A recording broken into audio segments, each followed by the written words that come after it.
Item ಯಾವುದೇ ಇರಲಿ try ಮಾಡಿ ಆಚಿ ಚಿಕನ್ ಮಸಾಲಾ. ಮೂರನೇ ಬಾರಿ ಎನ್ಡಿಎ ಸರ್ಕಾರ ಅಧಿಕಾರಕ್ಕೆ ಬಂದಿದೆ. ಇದು ಕೇವಲ ಭಾಷಣದಿಂದ ಸಾಧ್ಯವಾಗಿದ್ದಲ್ಲ, ಪ್ರಧಾನಿ ಮೋದಿಯವರ ಕಾರ್ಯವೈಖರಿಯ ಪರಿಣಾಮದಿಂದಾಗಿ ಇದೆಲ್ಲವೂ ಕೂಡ ಸಾಧ್ಯ ಆಗ್ತಾ ಇದೆ.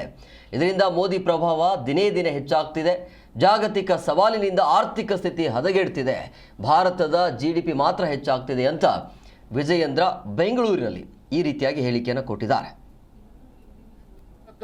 ಬಡವರು, ರೈತರು, ಮಹಿಳೆಯರು ಮತ್ತು ಯುವಕರು ಈ 4 ವರ್ಗದ ಜನರಿಗೆ ವಿವಿಧ ರೀತಿಯ ಕಾರ್ಯಕ್ರಮಗಳನ್ನು ಕೊಡುವ ಮೂಲಕ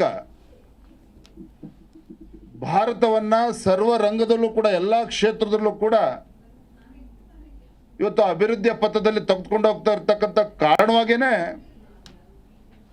ಇವತ್ತು ಭಾರತ ಇಷ್ಟೆಲ್ಲ ಸವಾಲುಗಳ ನಡುವೆನೂ ಸಹ 4ನೇ ದೊಡ್ಡ ಒಂದು ಆರ್ಥಿಕ ಶಕ್ತಿಯಾಗಿ ಹೊಮ್ಮಿರುವಂಥದ್ದು. ಇದೆಲ್ಲಕ್ಕಿಂತ ಮಿಗಿಲಾಗಿ ಭಾಷಣದಿಂದ ಈ ದೇಶದ 140 ಕೋಟಿ ಜನರ ಒಂದು ವಿಶ್ವಾಸನ ಗಳಿಸೋದಕ್ಕೆ ಸಾಧ್ಯ ಇಲ್ಲ. ಇವತ್ತಿರ್ತಕ್ಕಂಥ